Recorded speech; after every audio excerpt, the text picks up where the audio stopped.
This is the first NSC lecture I've been to this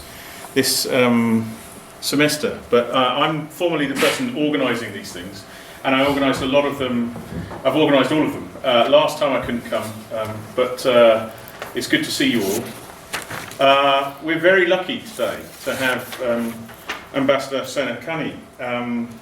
He is a very busy guy, and he was at Chatham House yesterday. Yep. And you're with the FCO in a couple of over a good day or so. And I'm very pleased that he's managed to find a bit of time for us. And I'm pleased to see you guys here. You're definitely going to, I think, have a very interesting discussion. We're going to have a very interesting discussion, given the chats I've been having before I got here. A bit of background, because I have Husain's biography here in front of me. And I'm going to read it. Husain Haqqani served as Pakistan's ambassador to the United States from 2008 until 2011, and is widely credited with managing a difficult partnership during a critical phase in the global war on terrorism. Considered an expert, come in, welcome. Come in. Considered an expert on radical Islamist movements, he is currently director for South and Central Asia at the Hudson Institute in Washington, D.C. Haqqani also co-edits the journal Current Trends in Islamist Ideology.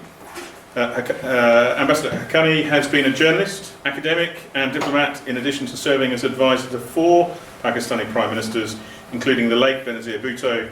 He received Hilal Imtiaz, one of Pakistan's highest civilian honours for public service.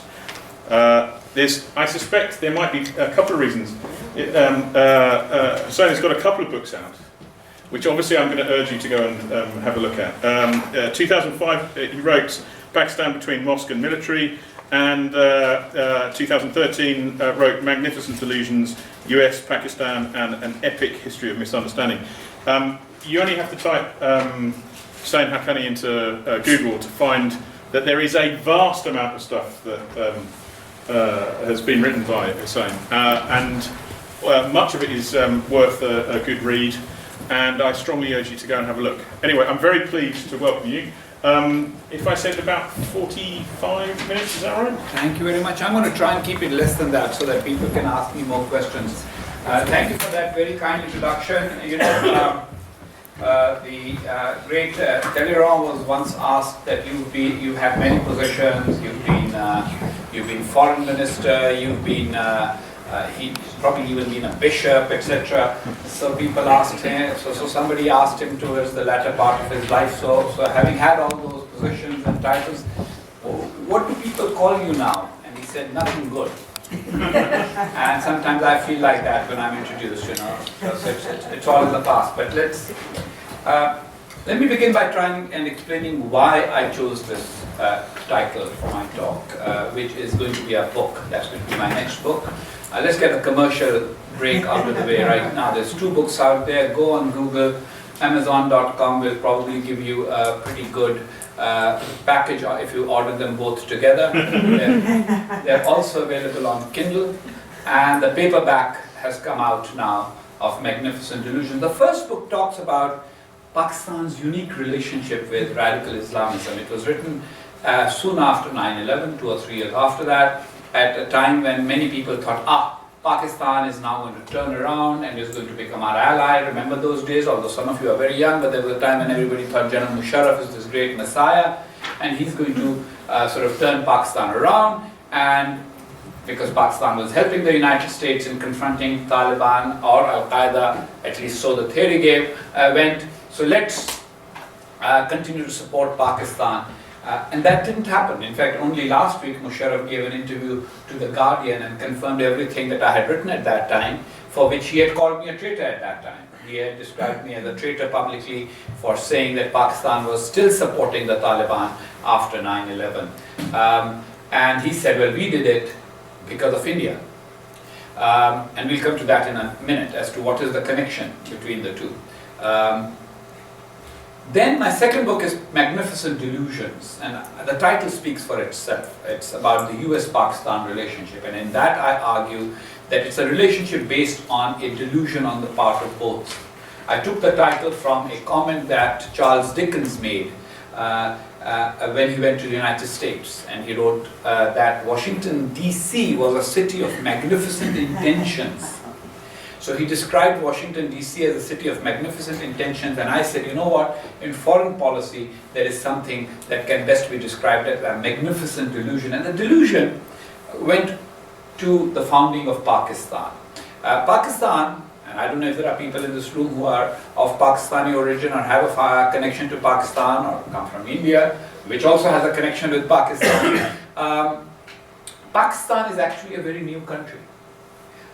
Before 1947 there was no Pakistan. Before 1940 the term Pakistan had hardly been used anywhere except by a bunch of students at Cambridge University who created it as an acronym.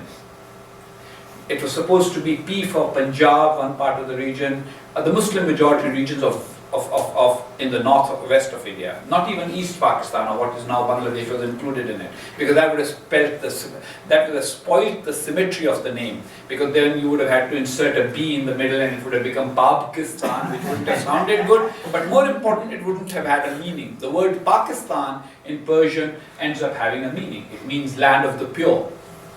And so these Cambridge students came up with this acronym. It became a movement. Muhammad Ali Jinnah, the big Muslim politician, great Muslim politician of the era, chose to lead this movement. And the argument was a bit like the kind of argument you hear from Ulster Unionists. And in fact, one of the things I'm doing right now is doing research on the influence of the Unionist debate and discourse in the 1930s. On Mr. Jinnah, because he had got angry with politics in India and he came and lived here, and he lived in Hampstead in London, and he went to the same clubs that some of the famous Irish or at least Ulster politicians went to, including Sir Edward Carson, who had many similarities to Jinnah. Jinnah was not from the area that was going to become Pakistan. He was based in Bombay. He was a very successful lawyer there, but he was a Muslim. And similarly, Sir Edward Carson was a Protestant lawyer from Dublin, who came up with the idea of Northern Ireland being different from the rest of Ireland based on religion. And Jinnah's argument was that the unique experience of Muslims in the subcontinent made them a separate nation from the non-Muslims. And that was the idea on which he demanded Pakistan. There were circumstances at that time which we shall not go into, otherwise this will become a history class rather than an international relations discussion, which resulted in the British deciding at the time of leaving the subcontinent to partition India. Pakistan ended up having two wings at that time. East Pakistan, which is now Bangladesh, and West Pakistan.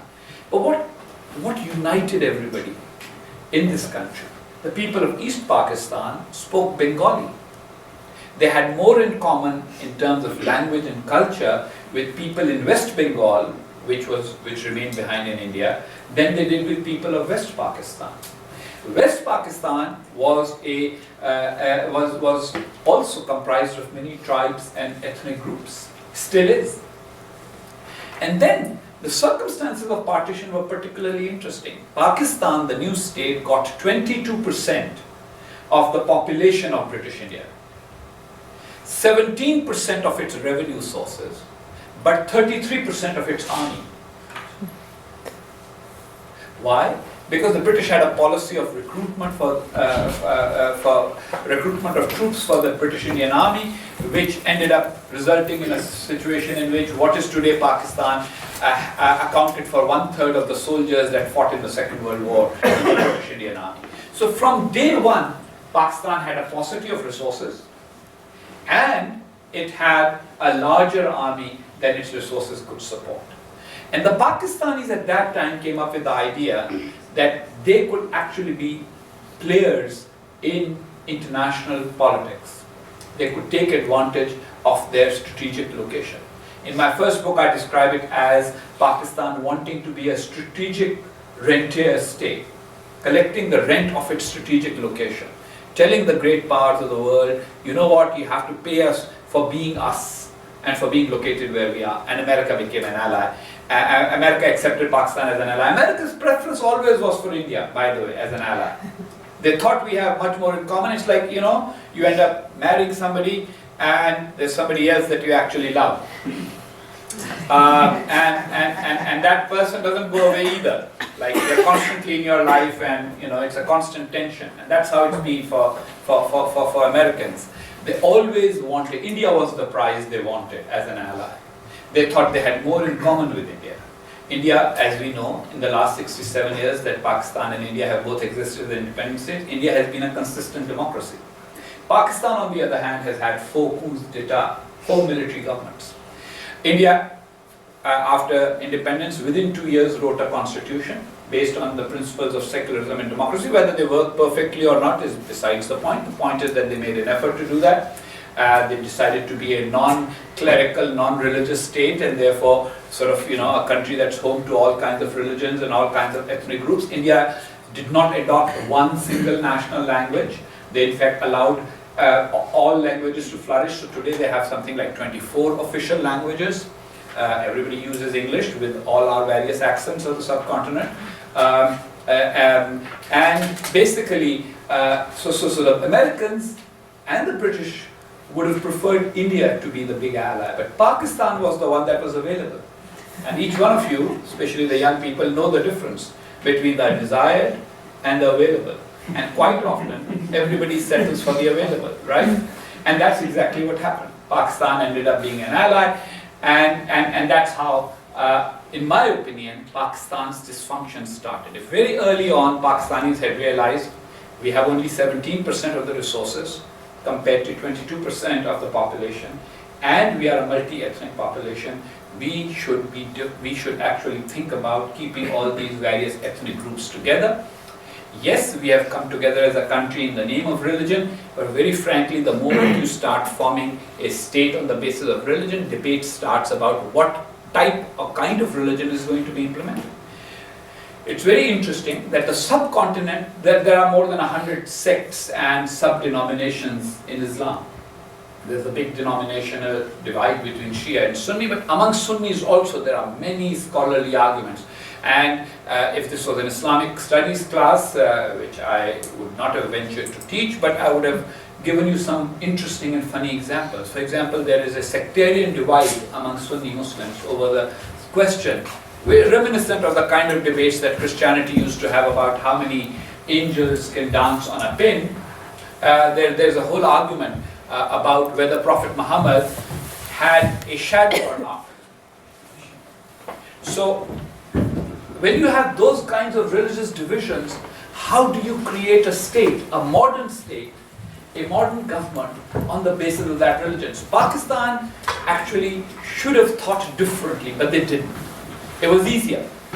The ease was, we are going to become Uncle Sam's partners, we'll offer bases, although they never gave them except an intelligence base. We will offer our troops. America needed troops to fight Korea, Vietnam. Pakistan again offered, dangled, but never gave, which by the way is another phenomenon of the available ones. Available ones are better at dangling than actually giving. And that's how they play the game. And so Pakistan did it very well. And Pakistan became a major recipient of American aid. And yet that aid was used by Pakistan in 1965 to go to war with India. And again in 1971, again to fight with India and to crush a rebellion in Bangladesh where the people wanted independence after they had won an election and were not given their share in the power. Now, I argue that, and many people have criticized Pakistan and the idea of Pakistan, the number of books that have been written about should Pakistan have been or not. Now, I was born in Pakistan. I was born 10 years after partition. So I have the dilemma that many young Pakistanis have. Pakistan's median age is about 22, so half of Pakistan's population is below the age of 22. Now these guys don't have the whole historic baggage of why Pakistan was created. Should it have been created or not? They find themselves in a situation in which the country already exists. And yet, Pakistan is seen as a troubled country. People say that Pakistan is a potentially failed or failing state. I call it a dysfunctional state. Any country that has 4 military coups, has had 3 constitutions, long periods of time when the constitution was not even in force or was put into abeyance, as the term goes in Pakistan. numerous amendments to the constitution, several changes of government through coups or palace coups, even among civilians. No government until the last government of President Asif Zardari actually completed a full term. No government, no civilian government completed a full term. Internal conflicts are plenty. I mean, there is hardly talk about political consensus. Political parties in this country fight a pretty grim battle at election time. But after that, they kind of come together and they can all sit together and share a meal. Not the case in Pakistan. The political conflicts in Pakistan often end up in violence. Pakistan is one of the most violent countries in the world. One of the most violent. Then it's also an incubator of Islamist extremism. The British government is quite concerned about Pakistanis of British origin, and they wonder why are they more prone to Islamism than, say, for example, the Bangladeshis, who are also Muslim, or Indian Muslims, who are pretty well adjusted, because India's Muslims now, in absolute numbers, are almost the same size as the Muslim population of Pakistan. And so the very fundamental idea of Pakistan, that we will create a Muslim majority part of the subcontinent as a separate country, is kind of redundant now, because the Muslim population of India and Bangladesh together is more than the Muslim population of Pakistan. But you can't do away once you've created a state. It is a strong state with tremendous military capability, with nuclear weapons. What can only be done, in my humble opinion, is to reimagine that state. And why do I use the term reimagination? Benedict Anderson's famous book, Imagined Communities. Anybody in the room familiar with it? So he argues that what is a nation? A nation is essentially an imagined community, because everybody in that nation does not know each other, they are not always familiar. It's the shared imagination of being a nation that makes a nation. And Salman Rushdie, who's a fierce critic of Pakistan, and Pakistanis, of course, equally hate him. So, that's mutual. Salman Rushdie said that Pakistan, if nations are imagined communities, Pakistan is insufficiently imagined. And so the idea of reimagining Pakistan was born in my head when I was on a panel with Salman Rushdie at the University of Michigan, where he said this. He's kind of speaking and he says, Pakistan is an insufficiently imagined country. And I'm sitting there, and then all of a sudden this penny drops, with a thud. And I say, but the good thing about imagination is that it is subject to reimagination. So why don't you give us an opportunity to reimagine this state and this country? And instead of thinking, because after all, you can't constantly keep talking about how the country's creation or its very foundation was flawed. You can't have that conversation forever. That's for historians. In reality, the country needs to be reimagined so that it is not seen as a dysfunctional state or a failing state. Most Pakistanis have a very defensive attitude towards Pakistan, and that's what makes me different from my countrymen, even though I say so myself. I love my country like any other Pakistani does, but I am willing to look at the criticism that comes from everybody else, because if everybody else is criticizing us, there must be some reason for it. Most people turn around and sort of say, oh, don't look at us only through the prism of terrorism, look at us through the prism of me or my family. We're such nice people. Well, I know we are nice people because I'm part of that very community. But it's the state, the country as an entity, that has become the problem it has. Not only has Pakistan had 4 coups, it's also one of the few countries in the world that have gone to war 4 times, having initiated each one of those 4 wars in a short period of 67 years since the Second World War. So, militarism, militancy, internal lack of consensus, internal lack of constitutionalism, internal lack of adequate democracy, and an economy that is a dependent economy, because Pakistan has become one of the world's major recipients of foreign aid. again another fact that most Pakistanis don't know or don't recognize. And the government doesn't like to tell us that. They don't want to say, you know what, whatever prosperity we have is because Uncle Sam's been very generous. Since 1950, Pakistan has received $40 billion in aid from the United States alone, and $55 billion in aid from Western countries. Compare that with South Korea, which received only $15 billion in aid in the beginning, and then developed themselves into this great economy that produces, among other things, your Samsung Android phones. And this is not a commercial break, I'm not advocating those. I personally use an iPhone, just for the record. And then Taiwan, another American, a state that America supported, $10 billion in aid over many, many years, and yet an economy that is very vibrant. And then a country that has been able to make the transition. The transition from being the country that claimed itself to be the legitimate government of China. I don't know if everybody in this room remembers, because some of you are too young to remember that, but until 1974, the United States did not recognize the People's Republic of China as legitimate. It was the government in Taiwan which called itself the Republic of China, which was the legitimate, seen as the legitimate representative and the wielder of the veto power in the United Nations Security Council. And yet, this little island of Taiwan has gone from accepting, from recognizing that it's no longer the veto wielding power, it's just a small island all of a sudden, and China, which has an eye on it, saying that this is legitimately part of China as it should be, and Taiwan have been able to work out a kind of a coexistence arrangement in which Taiwan is not a state, it's not a country, and yet it contributes to global GDP in a very significant way, has one of the highest rates of prosperity in the world.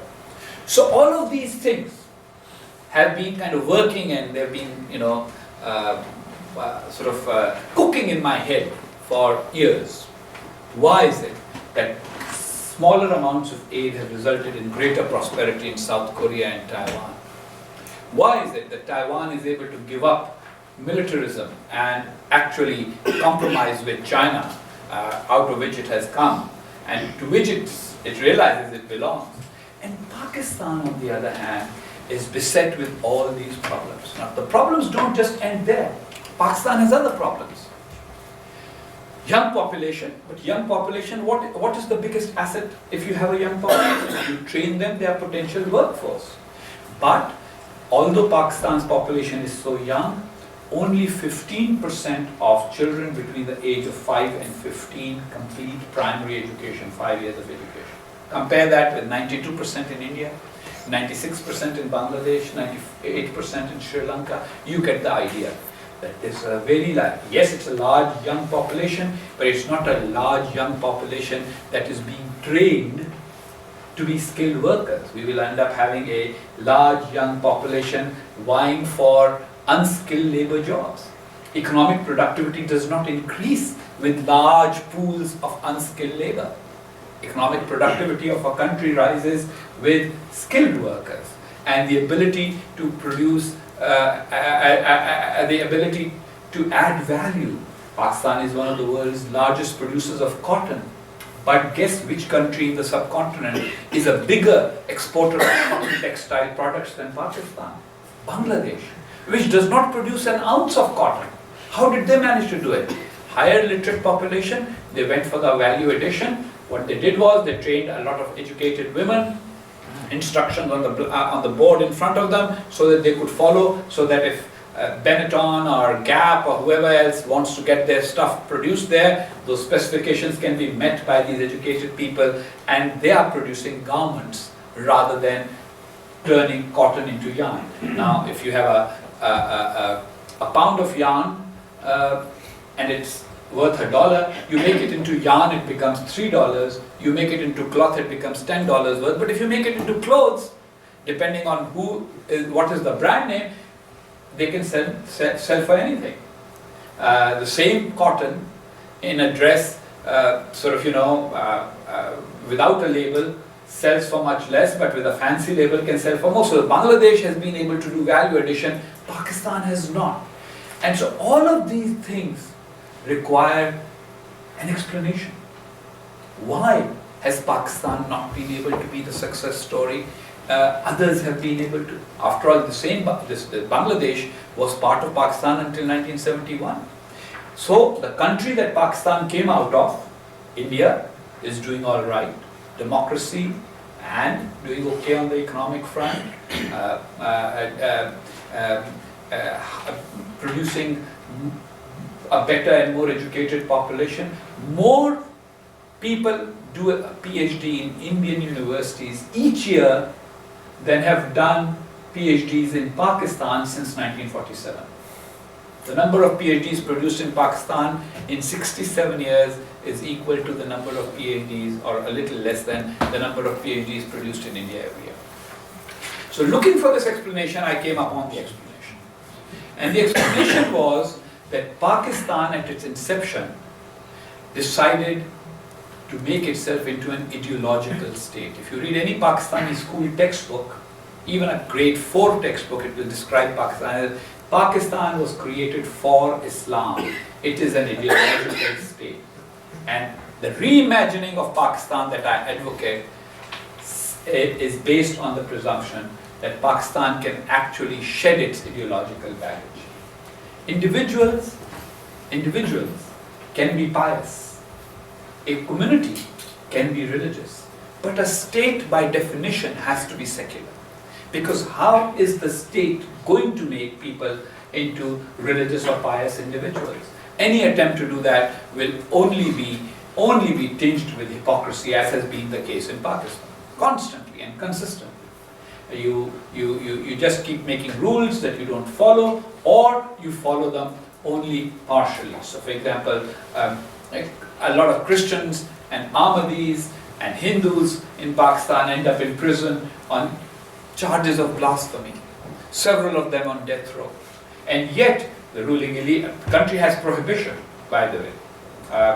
So anybody who's looking forward to having a drink in Pakistan, beware. But you don't have to. Because when Johnny Walker, the Scotch manufacturer, announced a list of countries where they exported the highest amount of their product, Pakistan was one of the top 10. How do you square that? Prohibition, and yet an importer. They kept a loophole. They kept a little loophole. The loophole was that non-Muslims, upon applying to the government for a permit, can get alcohol. Guess what? Every non-Muslim ended up saying, oh, by the way, I'm a consumer of alcohol and I consume 100 bottles a week.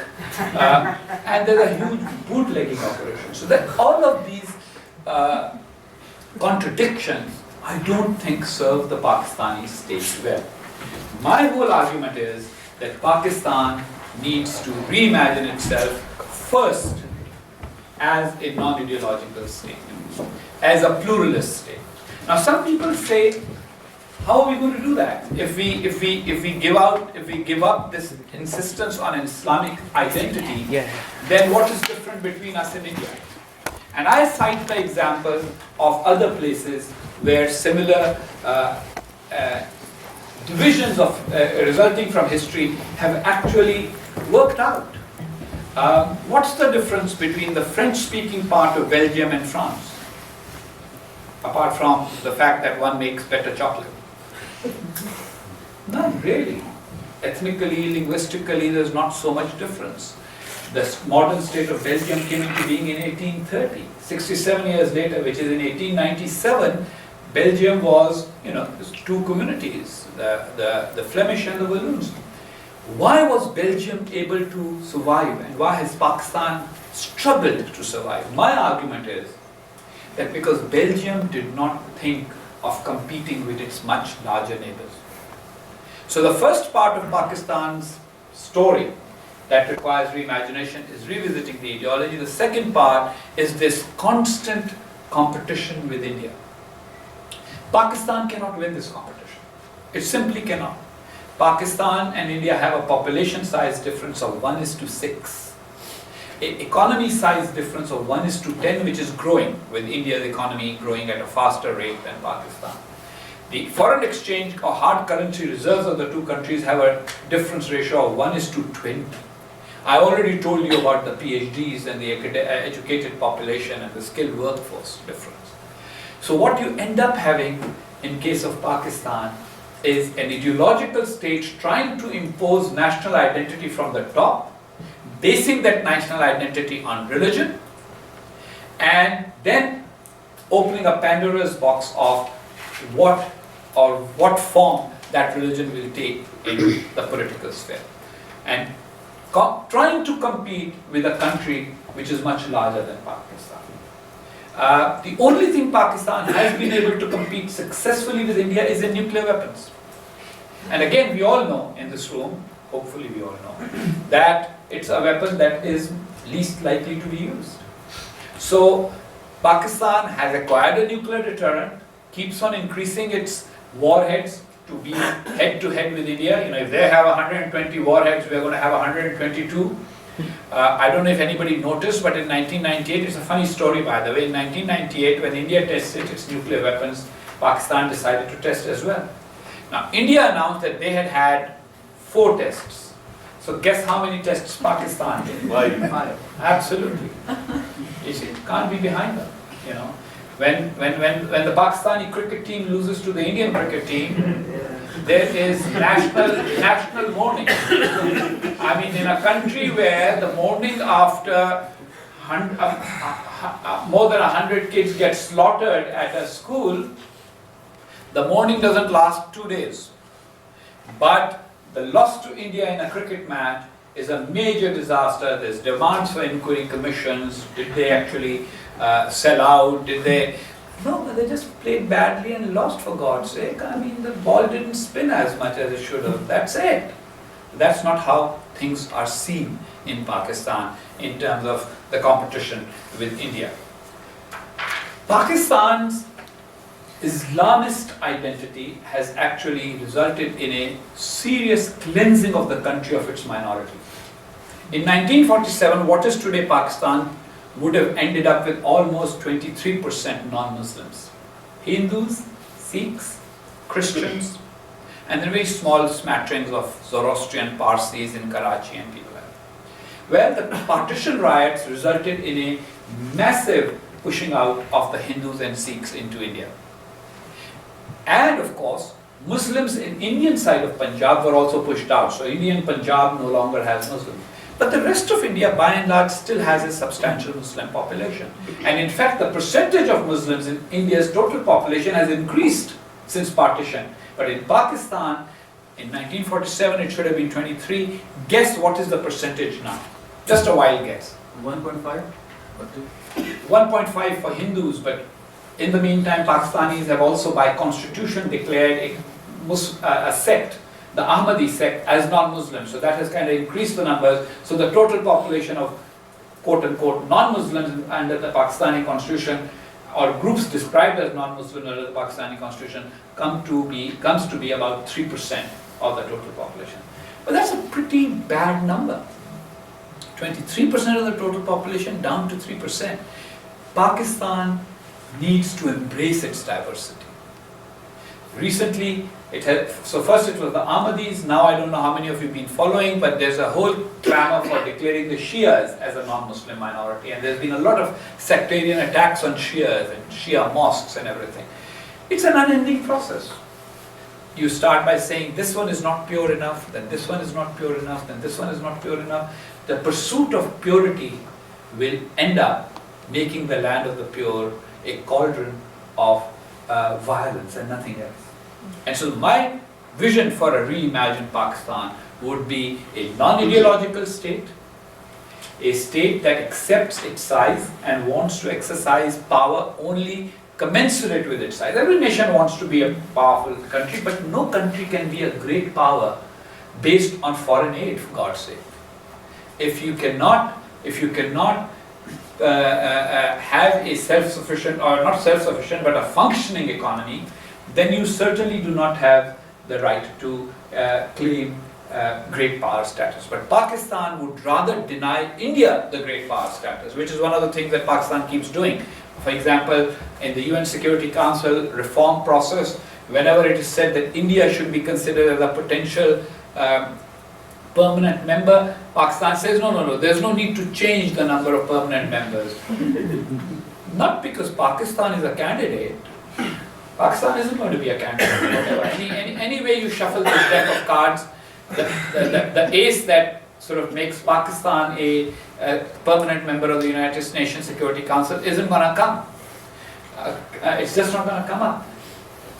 But Pakistan wants to deny it to India. Similarly, Afghanistan. Pakistan has been involved in Afghanistan during the war against the Soviets, then during the civil war, then supporting the Taliban, then re-supporting the Taliban, then supporting the Haqqani network, which by the way has no relationship with me. And so these guys, and what is Pakistan's premise for involvement in Afghanistan? That they want to deny Afghanistan as a staging ground to India. For what? India has never stationed troops in Afghanistan. Afghanistan will not allow India to station troops in Afghanistan. In the 1965 and 71 wars, Afghanistan sided with Pakistan. And yet, Pakistan has this obsession. So the third point after that, ending the ideological paradigm and the competition with India, my third point is Pakistan has to stop imagining threats. It can't be a paranoid state. It has to have a genuine, pragmatic security policy. Fourth, Pakistan needs to focus inward. We need to put those 46% of our school-going age children who don't go to any school, we need to put them in school. But not only that, we need serious reform of our curriculum. We need the reimagined Pakistan will stop teaching people a fabricated version of history. How is that version of history fabricated? Well, in some school, in some textbooks in Pakistan, Pakistanis are told that the idea of Pakistan, they don't trace it to the group of students at Cambridge who joined up the letters of the first letters of the provinces with Muslim majorities. They don't take it just to Jinnah. They say the idea of Pakistan was born the first day Muslims came to the subcontinent. And so therefore, there have been exams, in fact, that have been written, in which kids have made the mistake. I mean, kids don't always understand the sophisticated argument of the idea. And so when was Pakistan created? And they've written 712 AD. And 712 AD was the year that the first Muslim conquerors came to the subcontinent. The truth is, Islam came to the subcontinent even earlier, through traders, etc., who used to trade, Arab traders who traded with the southern Indian peninsula, what is today the states of Kerala and that area, and the Malabar coast. The Muslims used to come and trade Arabs, and they left their kids there, they intermarried, they converted some. So the earliest mosques in the subcontinent are not in Pakistan, they are in India. And so the curriculum reform will need to address all of these issues. Then comes the question of the economy. Pakistan will have to focus on economic progress. But economic progress, I hope nobody here is a is somebody who intends to become a development economist. Anybody? Okay, good. So I've been spared the agony of having to defend myself against it. Development is a function of the politics and economics interacting on its own. I mean, you can't say that there's one part of economics that's going to cause development. This is how we are going to cause development. It has to be an overall architecture. And one of the things in Pakistan is that the inter-ethnic rivalry has actually undermined economic progress. Let me explain. The province in Pakistan that is most resource rich in terms of minerals and potentially oil and gas already produces the bulk of the gas that is consumed in Pakistan, natural gas, is Balochistan, bordering Iran. Yet, Balochistan's population is small, and the area that does not have natural resources but provides the bulk of Pakistan's troops, which is Punjab, is ethnically the most dominant. In fact, Punjab is 52% of the population of the entire country. So, Balochistan has had intermittent civil war or insurgency. The Baloch feel very uncomfortable being part of a country in which they don't get as much share of what they think is their wealth. After all, if at partition Balochistan had been carved out into a separate country, how would it have been different from, say, for example, any of the Gulf states? Oil, gas, small population, big desert, plenty of happiness and wealth.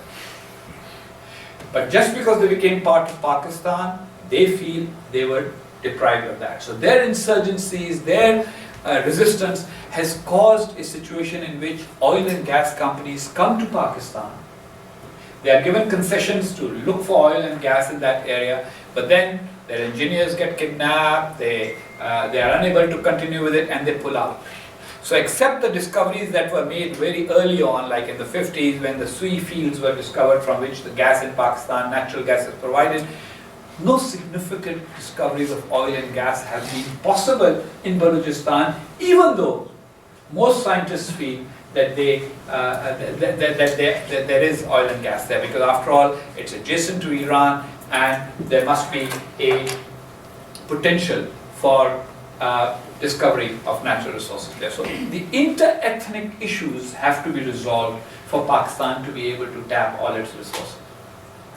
The dominance of one ethnic group, one linguistic group, one region, which provides the bulk of the civil service and bulk of the military and bulk of the media owners and the media personalities, and even of the cricketers, some of whom then go on to try and become national leaders, is not a recipe for national integration.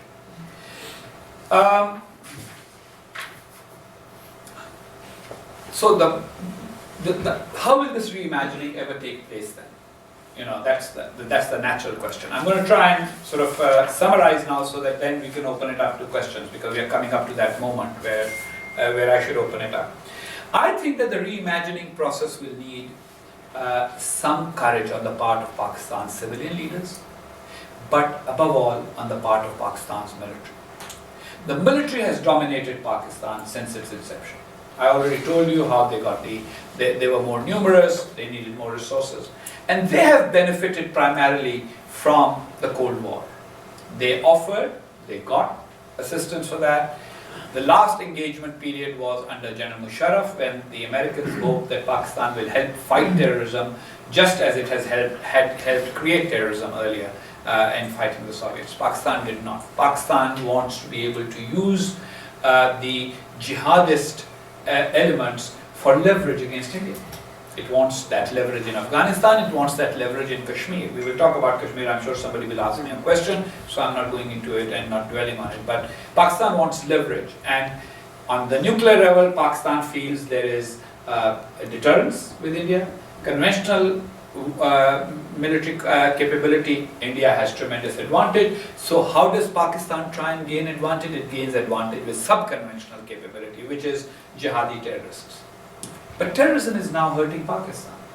All these jihadi groups say, before we make Kashmir and Afghanistan into Islamic states, why don't we take over Pakistan and make it into an Islamic state? There have been more attacks inside Pakistan. More Pakistanis have been killed by terrorists than Indians or Afghans or Americans.